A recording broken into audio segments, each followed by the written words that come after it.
If you're a first-time supervisor, I want to say congratulations to you because you are embarking on a very important role in today's workplace.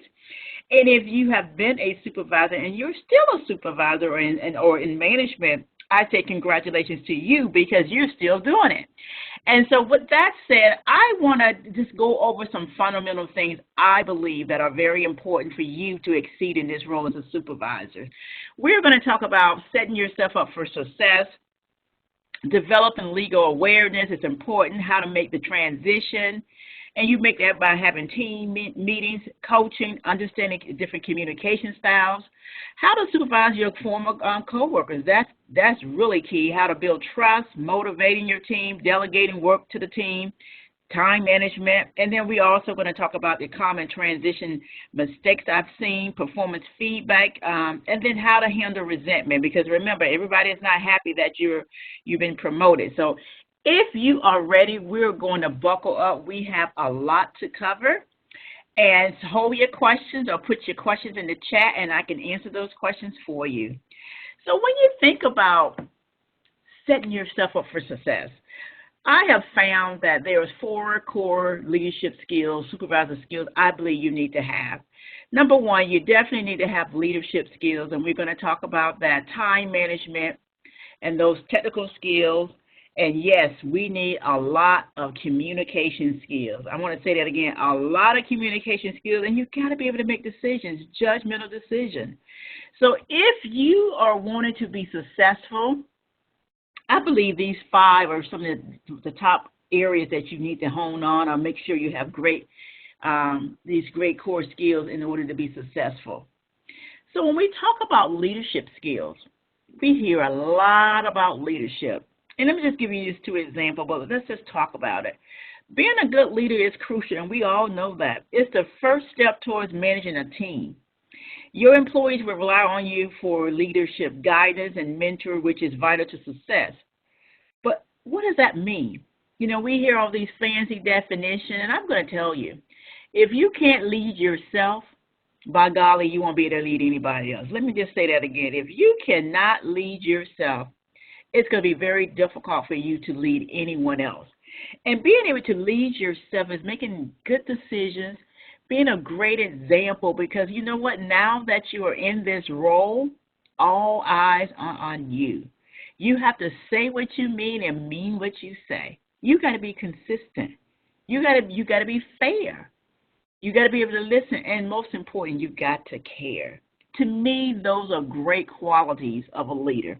I just left one of my clients this morning, and I interviewed all of her employees, and each one by one, no matter if they've been there for 4 weeks, 6 months, or a year, they all said the same thing, that their leader was someone, is the reason why they're still at their job, number 1. Number 2 is that she cares, she communicates, and she set expectations. And I thought that was great to hear that, because oftentimes we don't hear that. So when we think about leadership skills, the question is, what do you want to lead people to know about you? How do you want to influence people? And that's one of the attributes you want to think about. Time management. This is a killer for first-time leaders and sometimes leaders in general. You've got to be able to manage your time. Time management is the key to thriving in any task. In the workplace, as a supervisor, you got to learn how to manage your time as well as scheduling tasks for your employees. Therefore, time planning is critical. What does that mean? When you're a leader, when you get promoted, you got to balance time to do your work. You got to balance time to work with your employees. You got to balance time on projects. You got to prioritize. You got to do all this planning. It's a lot. And many of us may be taking on additional responsibility, and some of you may be doing some of your job responsibilities. So it's a lot. You have to make sure you master time management. I got another story I'd like to tell you. Got an employee, not my employee, but another client, and that's the number 1 reason why she has lost her team, her staff, because they don't feel like she is organized and she doesn't have time management. So when she's meeting with them, she's not present. In order to be an effective leader, you have to employ time management in everything you do. In particular, when you're a manager and developing and coaching your employees, they want your time, your undivided attention. So make sure we master the time management. Technical skills. Now, we hear a lot about soft skills, and those are very important and necessary, and technical skill as well. When you're in supervisory role, your employees are going to be asking you for some technical help.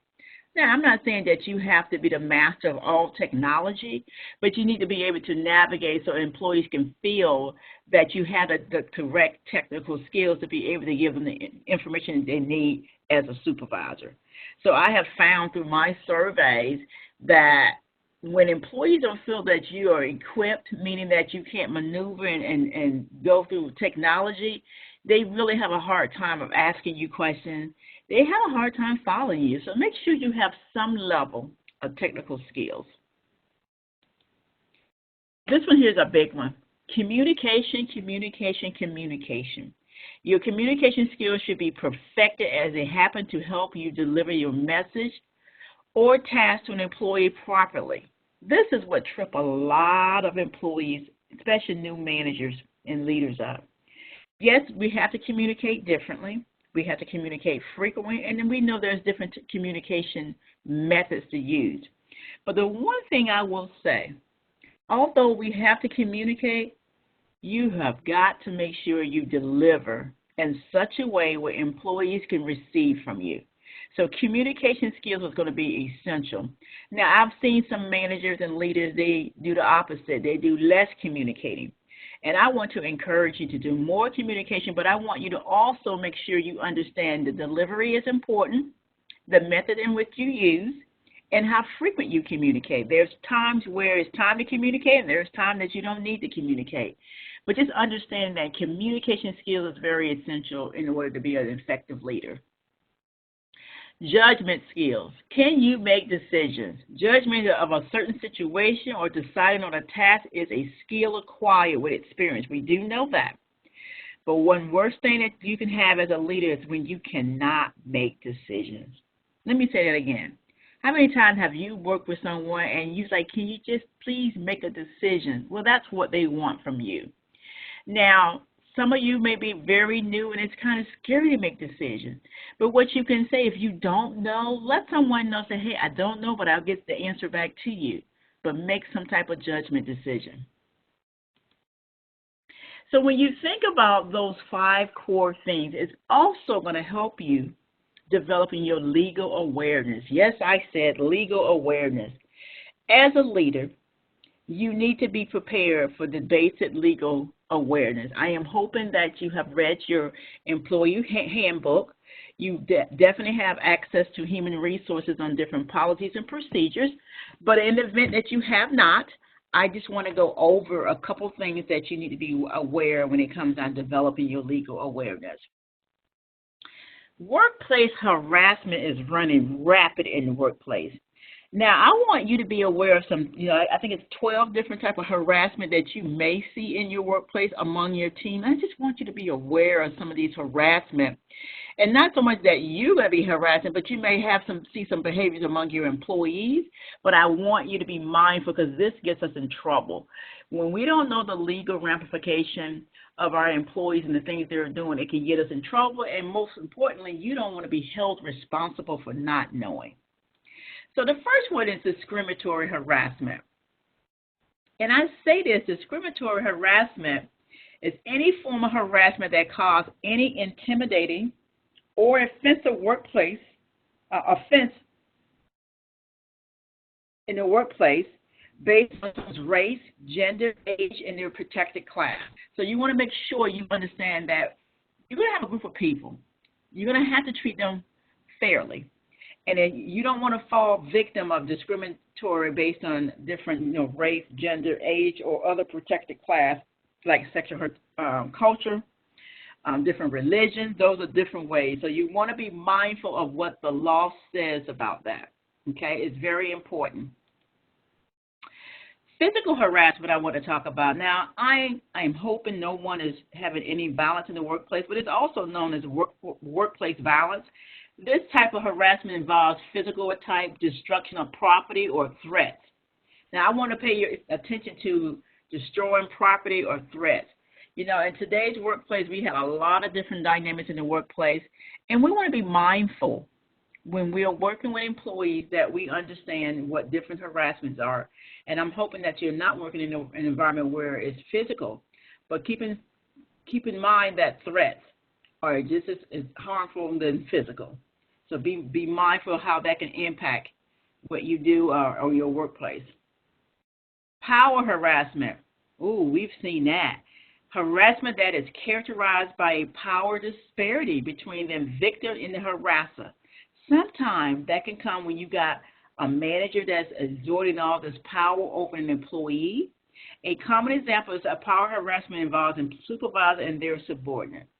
You don't have to be subject to different power struggles. So keep in mind that if it's perceived that you are exerting too much power, you can fall in the power harassment category. So you want to make sure you are mindful of that. And I believe that if you have a problem with employees, you definitely have to do it behind closed doors. Never do this in front of other peers, okay? Psychological harassment. Now, some of us have experienced this in the workplace. Harassment that has a negative impact on a person's psychological well-being. Victims feel put down or belittled in front of their peers, and that gossiping. Whoever wants to work in an environment like that? Now, many of you may be saying, well, how can you prove that? I can tell you I have seen this over and over where an employee feels that they cannot work in an environment because they feel like a victim of being put down or belittling by their peers or their manager. So making sure you just understand there is a such thing as psychological harassment. We all heard about online harassment or bullying. This harassment takes place online. The harasser might do things like post rumors about a victim or an employee on social media and send messages, threatened messages, and through emails and everything. So you want to make sure that you understand cyberbullying. It is alive, and a lot of people are doing this here. And especially if you have outside relationship with employees, you want to make sure that you keep everything personal. And we're going to talk about that just a little bit. Retaliation harassment. Have you ever had someone that you felt, meaning a boss or an employee that have treated you a little bit different and you went in and reported it, and all of a sudden now you are being treated different? Well, this is considered retaliation harassment. Occurs when a person harasses someone else to get revenge or to prevent the victim from behaving a certain way. Typically, this happens when somebody has reported their boss and then all of a sudden now they got performance issues. So make sure you understand, and the policy says that, the law says that if you felt that you've been retaliated because you reported a harassment case, it can be lawful. So you can definitely make sure you understand that you don't treat somebody different if they have said something different about you and reported it, and vice versa. You just need to know the difference. Sexual harassment and quid pro quo. That's a mouthful. And let's talk about it. Sexual harassment, we've heard a lot about the Me Too movement. And so we want to talk about sexual harassment. Is a harassment that is sexual in nature and includes unwanted romantic or sexual behavior. Let me just say that again. Unwanted is the key word, of romantic or sexual behavior. This is when someone that is constantly harassing you about sexual favors or anything in nature or saying things in behavior-wise. We definitely don't want to be touching anyone. And then this quid pro quo sexual harassment is when there's a romantic sexual request from a superior in exchange for benefits or to avoid negative employment action.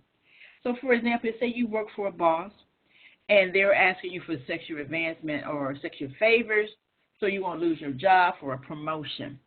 Now, I'm not saying if you have it's consensual, and that's where we get mixed up. There's a difference between consensual or you doing something for something. So that's what quid pro sexual harassment. You're going to do something for an outcome, meaning I'm going to have a relationship with you or have a request for an exchange for a benefit, like a promotion, special treatment. Those are some of the things we need to be aware of.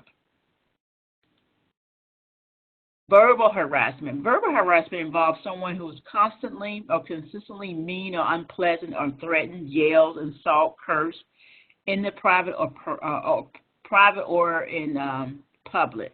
We don't want to work in an environment where people are cursing and saying different things, and I feel like I'm getting verbally abused. So make sure you understand that we want to keep it professional. One time I worked at an organization as a consultant, and the owner, he would curse, and it became acceptable until one person brought up the fact that this is verbal abuse, and that company got sued for millions of dollars because he had done it for years, and the employees would never say anything. But this one employee was bold enough to say, you know what, enough is enough. So be mindful that verbal harassment, when you're yelling at people, making unpleasant threats, cursing at the victim, whether it's private or public, is not acceptable. Third-party harassment, and this is basically saying that just because they're not an employee, but if you have to interact with a vendor or a customer of the organization and you feel like they're harassing you, you can report that. That is a form of harassment. And typically, the harassment policy extends to customers and vendors. So keep in mind that just because they don't work for the organization does not mean they cannot be held accountable as a third-party harasser. So we talked about two things, some of the core attributes that you need in order to be a successful supervisor, and we also talked about the legal ramifications. I also want you to be aware of your employee handbook. I want you to be aware of attendance policies, the family medical leave. There's so many different policies and that you need to be aware of. So I encourage you to review your employee handbook and even talk to human resources. And some of you may be saying, I am human resources if you work for a small company. But make sure you understand what the legal ramification of supervising your employees. So now the question is, how do we make this transition to supervisor? That's a great question, how to make the transition. So we're going to talk about that. So let's click on here. The first thing I'd like to say is that you have to set yourself up to be able to win, to be able to position yourself as a supervisor. Oftentimes, I see so many newly promoted supervisors get promoted and nobody knows. You still remain the same, do the same type of job. But I want to caution you with that today. And I want to show you that in order to position yourself to be an effective supervisor, you want to start off with having staff meetings. And so you may be saying, well, I've been in my role for a little bit. It's never too late. So let's talk about the importance of having an effective meeting. Some basic things. You need to have an agenda. And then and employees love it when you have an agenda. You want to schedule your meetings out. You don't want to have these last-minute meetings. And God forbid you say that we're going to have a meeting and you don't show up on time. I've seen that happen. And so now the importance of the meeting is lost. But an effective meeting is you have an agenda. And when you are starting your meeting, I definitely will want somebody to take notes or a timekeeper, because you want to start off with good news. You don't ever want to start a meeting off with bad news.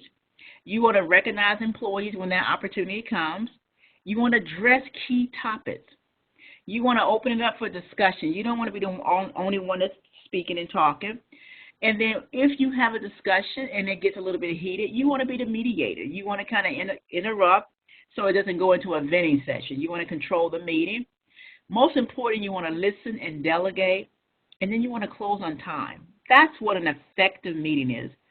Also, some components if you're moving from an employee to a leadership and you're going to have to manage your peers that you used to work with, this is a great time to talk about your leadership styles. It's a great time to talk about where the department is going, and it's an awesome time to talk about your expectations. So there's a power behind having an effective meeting. I have found employees that do not have meetings or do not meet with their employees on a regular basis, they really lose that positioning of a leadership. I mean, employees see you different. Sometimes they see you as someone that got a title and that's it. But if you want to lead by example and have some influence and galvanize your team, you definitely want to have effective meetings. And you may be asking the question, how long and how often should we have these meetings? Once a month is not too bad. It depends on what the nature of your culture is in your organization. But I think it's great to have monthly meetings. And I also think it's great to have coaching sessions with your team members individually so you can have their undivided attention.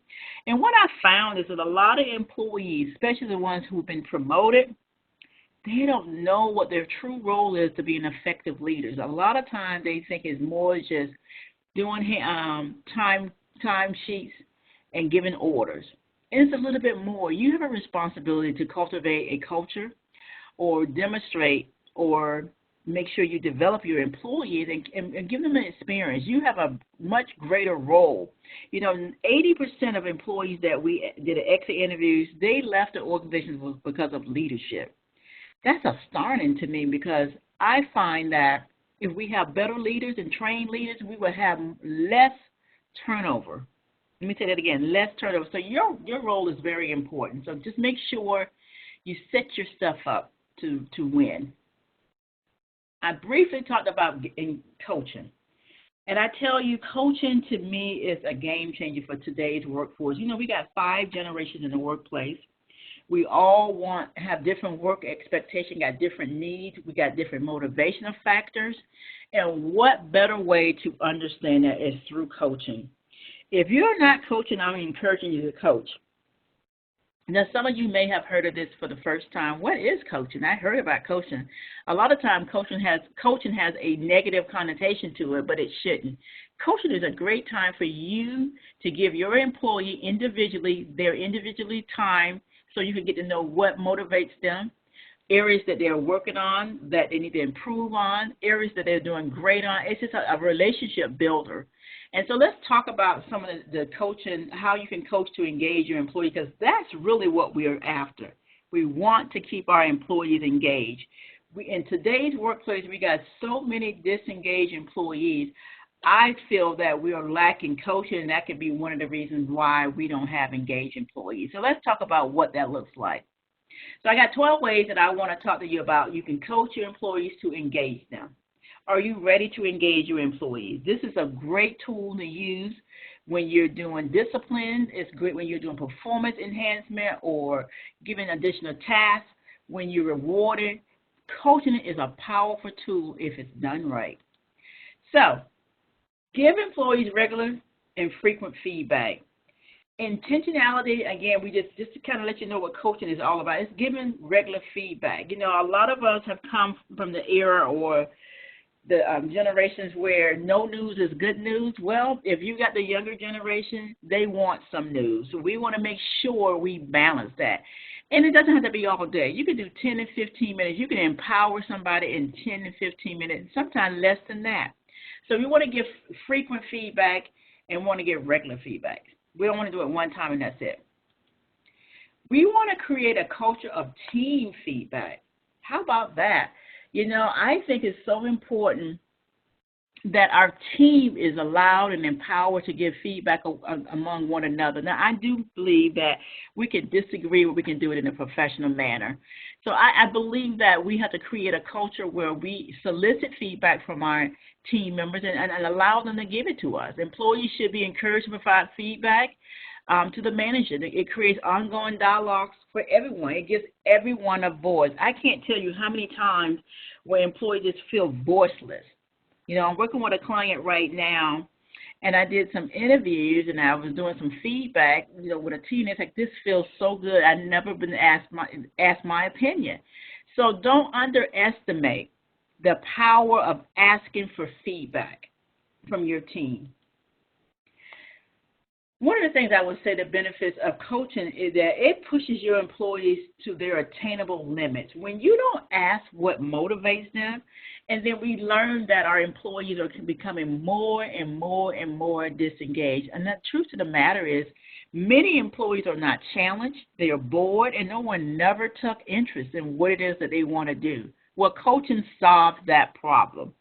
It stretches you. If you're asking the right question, what do you see yourself? What motivates you? What suggestions can you give to make your life working here more pleasurable?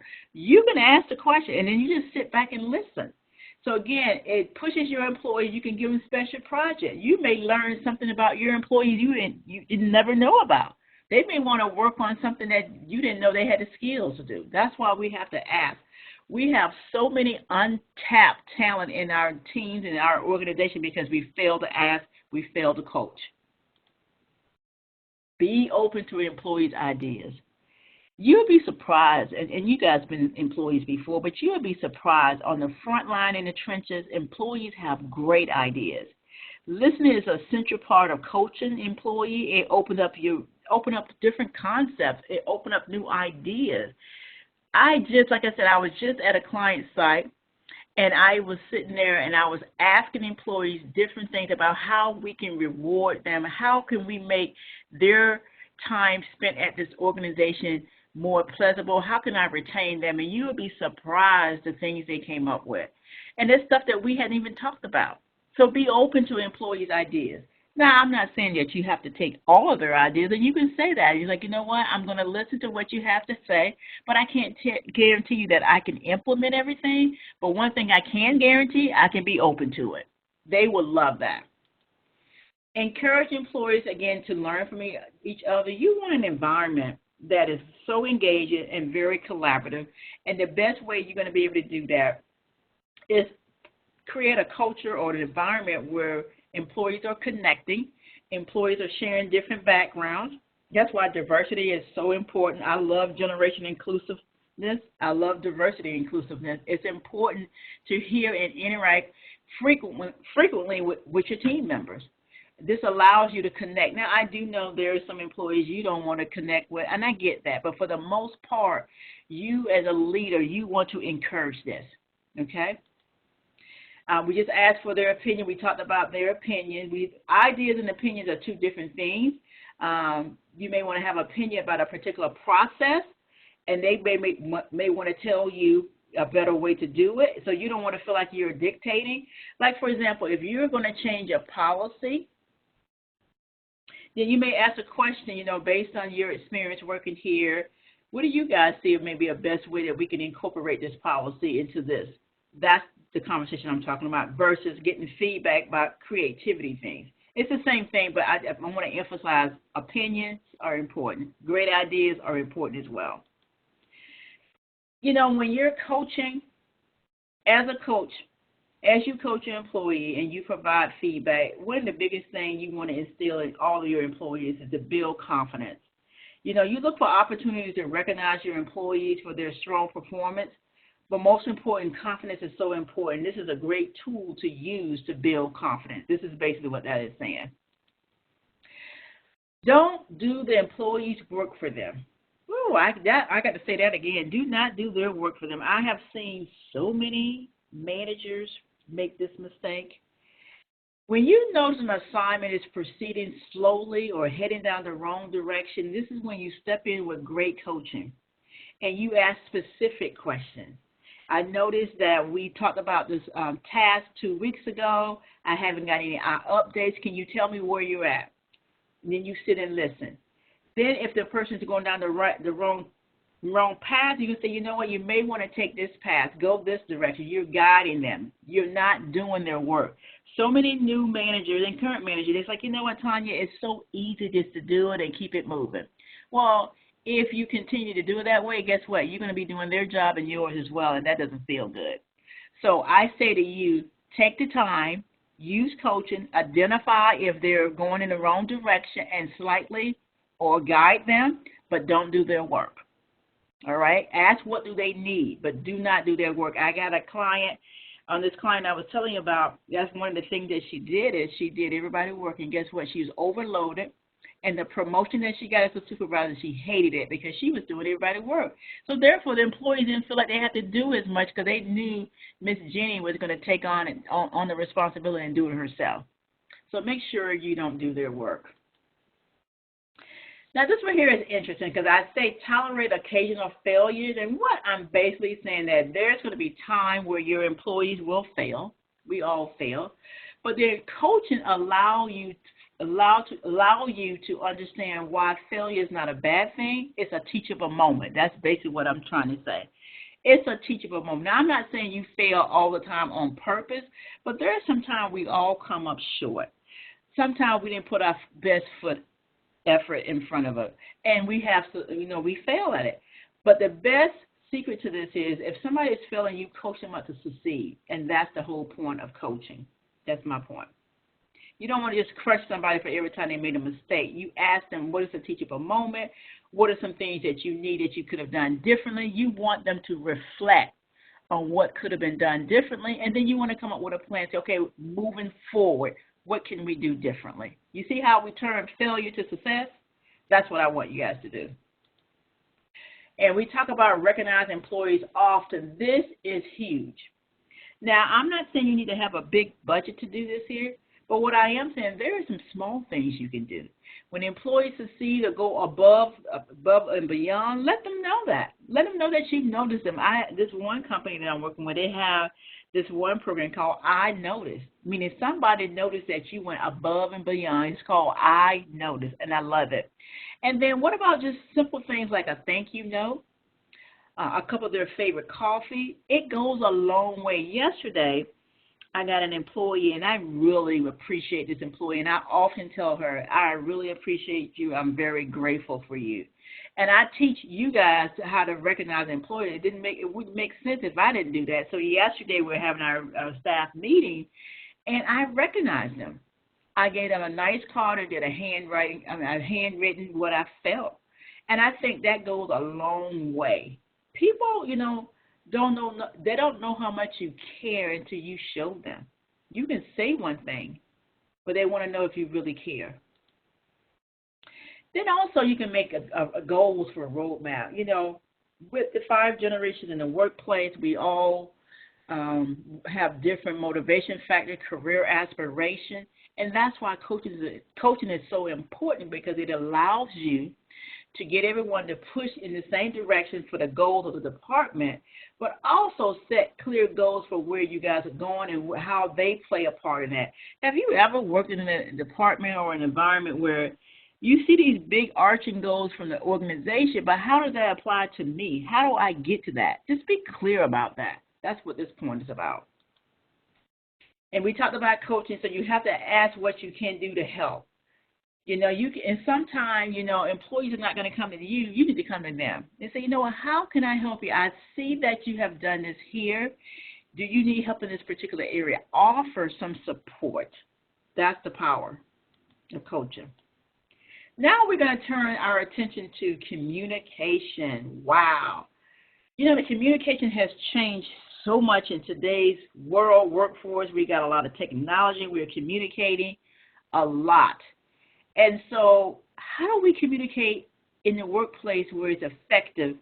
I know we got a lot of technology, a lot of platforms, so many different ways of communicating. So let's talk about it. So I think it's 5 communication styles that we need to be aware of. The assertive style. Now, assertive communication is born out of high self-esteem. These are people who got very high self-esteem. It's the healthiest and most effective style of communication. In some people, there's a sweet spot. This person is not too aggressive and not too passive, but they just right enough. They have enough confidence to communicate without making people feel a certain kind of way. Have you ever met those people? I mean, they're easy to talk to. They got confidence, and they don't make you feel small, if you will. All right? So that's what it's called, assertive style. Some people may think, oh, well, I'm not that assertive. Well, let's talk about what some of that look like. So I'm going to go over each box, not all in detail, because each of you should have a copy of the presentation. So let's look at assertive style. When you look at the behavior characteristics, they're goals without hurting people. The nonverbal behavior, their voice is medium pitch and its speed and volume. So they pretty much speak on an even tone. They use language, I am really struggling to concentrate on my studies, or I'm very sorry. They're very empathetic. That's what their language is like. So people that are receiving this communication styles from them, they can feel like that they can take this person at their word. They trust this person. They feel comfortable with this person. So that's what that assertive style is. Aggressive. Have we seen those type of people? They're really aggressive. This style is about winning. It's often someone at someone else's expense. The aggressive person behaves if their needs are the most important need it is. This is an ineffective way of communicating. Have you seen those type of people? I've had my share of someone, all it is they want to win and they're aggressive and they just change the dynamic of the room. Have you seen those ones when they come in the room, you know they're aggressive? So when you think about their behavior, again, I'm just going to go over a couple of them for the purpose of time. They're threatening. They're loud. They're pretty much hostile. Can you feel that energy? I mean, you can walk in a room, you can tell when that person is really like, oh, that person make me feel some kind of way. And then their nonverbal behavior is loud. It's bigger than others. You know, they're the biggest person in the room. It's all about them. Their language, they use words like, you are crazy, do it my way. You know, you make me sick. I mean, these are kind of people that are very aggressive, and this is their outlandish behavior from a language standpoint. And then when other people have to receive them, they definitely receive, defensive, aggressive, uncooperative. They hurtful, and they're afraid of these people because they have aggressive style of communication. So know your style. Now this passive one always tickled me because this style is in which people appear passive on the surface, but really they got a hidden agenda. They got an indirect or behind-the-scenes way of getting their anger out, but they do it in a more sarcastic way. You know, they express their feelings about undoing the object, of their resentment, even if it ends up sabotaging themselves. They really got an agenda. And so that person you have to really watch out for because I've seen a lot of passive-aggressive behavior.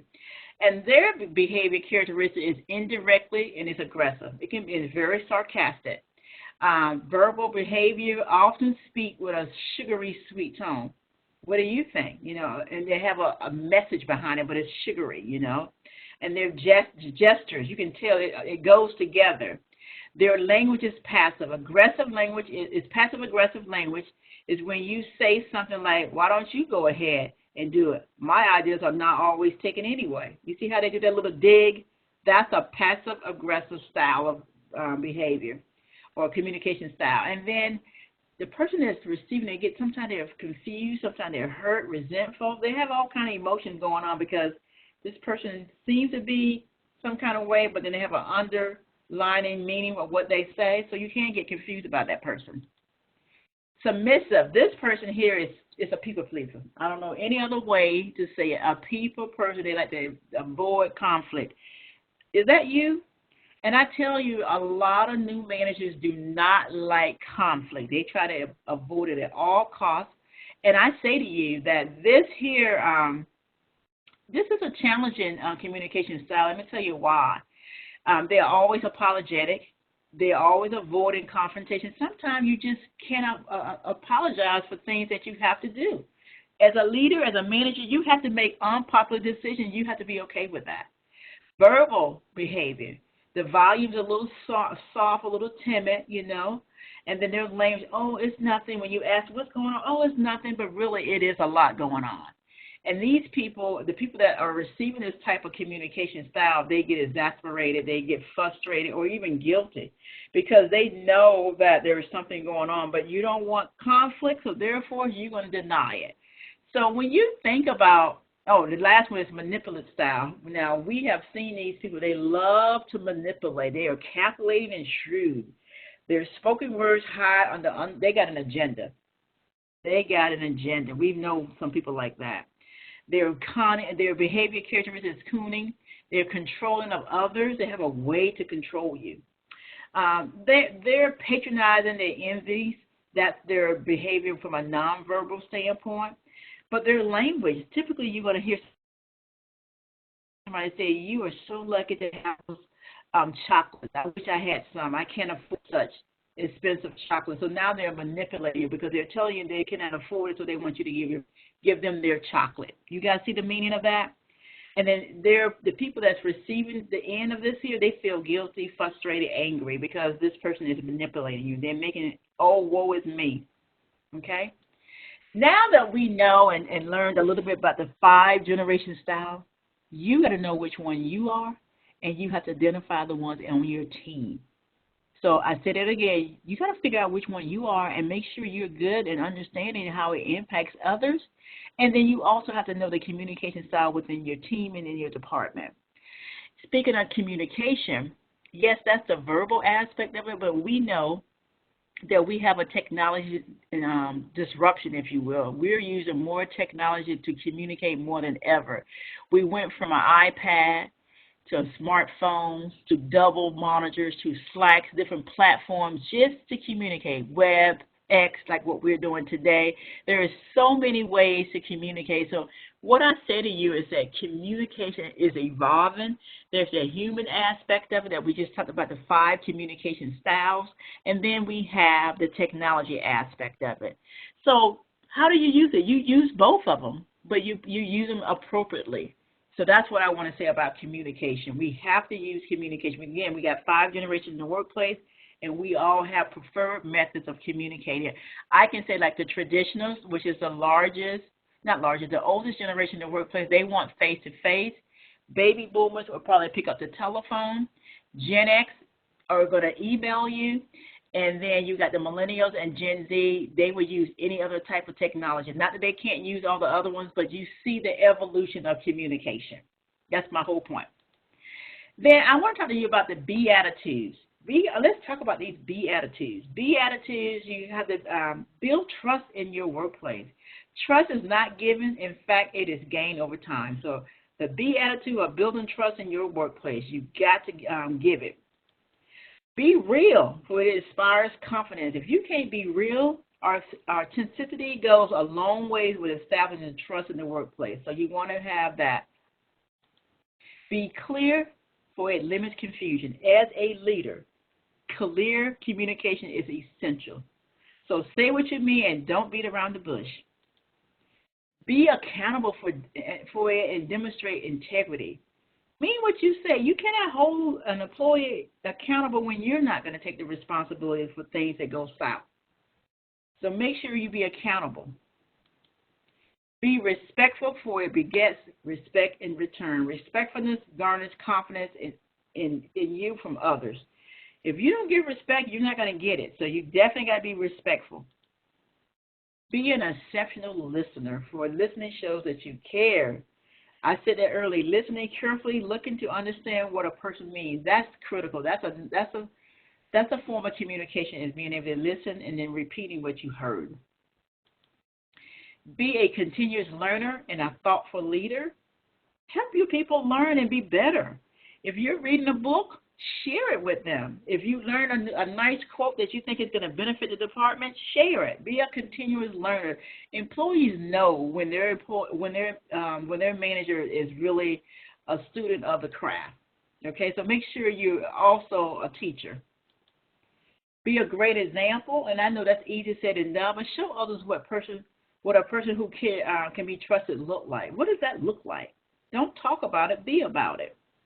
So that's what I want you to know as well. We talked about, again, that's the trust piece of it. So you want to have some transparency. This is huge. You know, if you don't know something, say you don't know it. Transparency is showing accountability. Being respectful. Again, we talked about respect. Respect your employees' time, their ideas, and their opinions. Unite. You want to unite your team towards one mission. That's when you think about trust, look at all the acronyms of that. And then you want to care. We are missing care. People don't care how much you know until they know how much you care.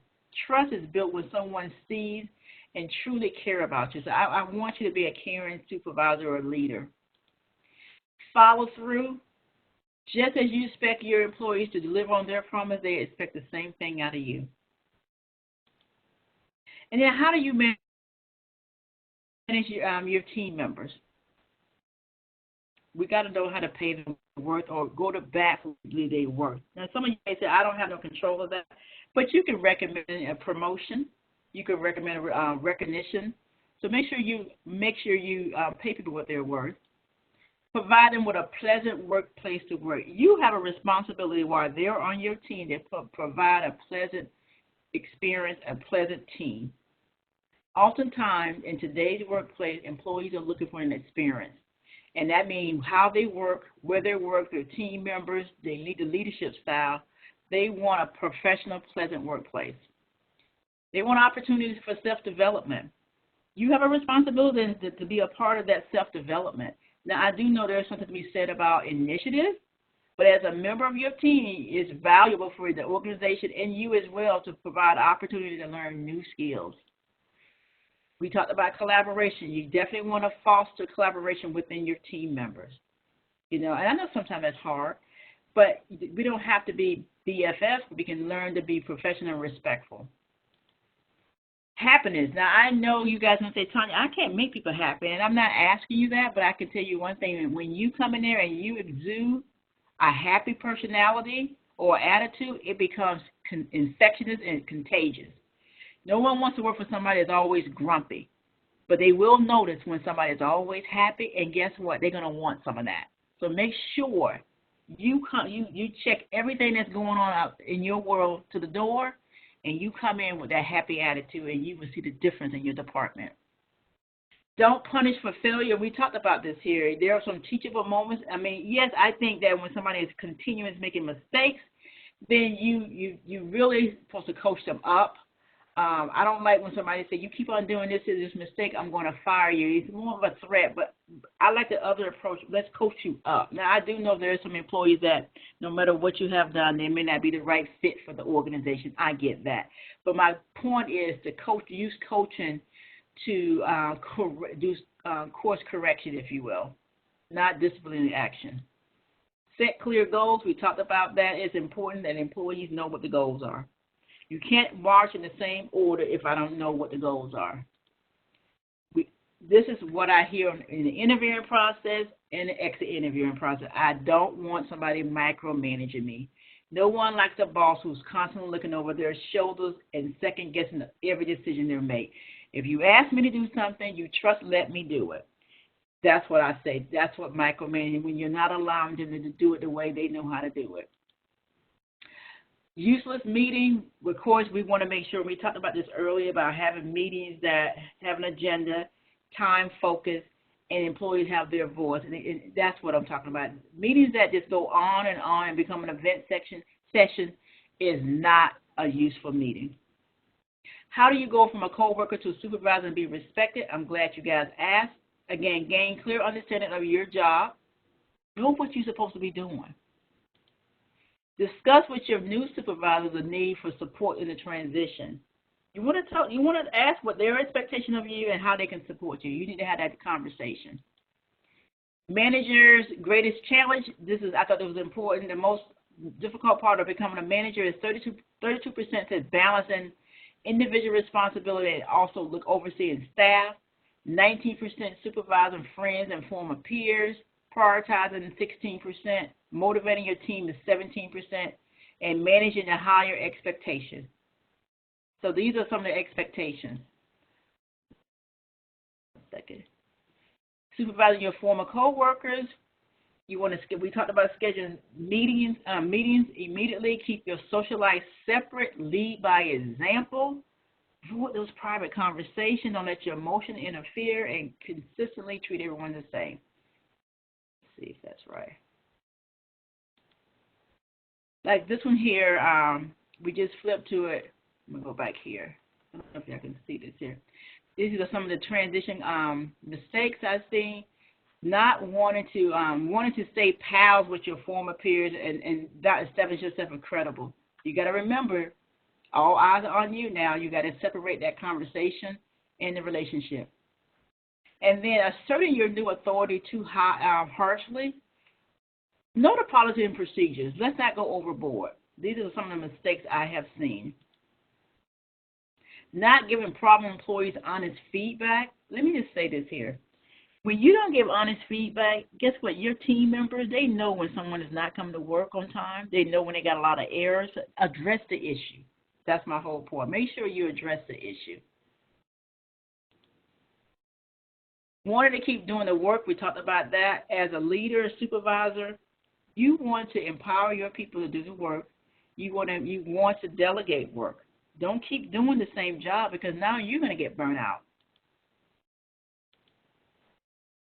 Assuming everybody knows exactly what you want to have make sure you have clear communication. I can't tell you how many times that we communicate in such a way and we think everybody's supposed to understand us. Make sure it's clear about what your expectations are. And then we talked about performance management. It's important to provide feedback. Here are some of the SMART goals: expectations, specific, measurable, attainable, and relevant and timely. This is key. Provide frequent feedback. I talk about this all the time. Embrace change. Once you gain the powers to fire someone, just know that the relationship is definitely changed forever. You can be humane, you can be respectful, but at the end of the day, you cannot be their best friend at the same time, not when you're managing them. We talked about embrace change. You're gonna have some alliances and friendships. Don't treat everybody different, but you have to, meaning that everybody got their own specific needs. But when it comes to policy and procedure, you got to be consistent, and that's what I'm basically saying. You want to stay friendly, but understand that your relationship has changed with them because people will take advantage of you. I think to socialize equitably, you want to kind of avoid just going to lunch with that one particular person. If you have to go to lunch, go with a team. It makes it show that you are sociable and it's equitable among your team. I had a boss that would go out to lunch with one person, and we all felt some kind of way because we felt he favoritism him, and he did, and he didn't realize it. So sometimes you can get pulled into this here and don't even realize it. I think we talked about the favoritism. I just talked about that as well. Dealing with resentment, I want to spend the last couple of minutes on this here. You got to understand that everyone is not happy that you are their boss and that you have been promoted. Two things I don't want you to do. I don't want you to apologize for your promotion. I don't want you to apologize or justify it. Those are two things I don't want you to do. Because now, the job is that you're going to have people that's going to not like the fact that they should have had the job. They've been there longer, they're older, they're more experienced or whatever. But what I want you to do is communicate with everyone effectively and honestly. You want to be empathetic, but you don't want to take stuff personal, because how you can do that, you can say, you know what, when you have your meeting, you want to talk about how you can move forward. And that's why when you have your one-on-one, you're going to talk about your expectation and your leadership style. Never should you go in and say, well, I can't help it that they promoted me. That's not what I'm asking you to do. You don't ever apologize for something that you were entitled to. And I want you to stay humble. If your former peers sense that you feel a little, you're better than them, then the relationship is irreparable. So you want to make sure you stay humble. I left a couple minutes, 5 minutes open for some questions. There was a lot of information that I put out here to you guys, and I want to know what questions do you have.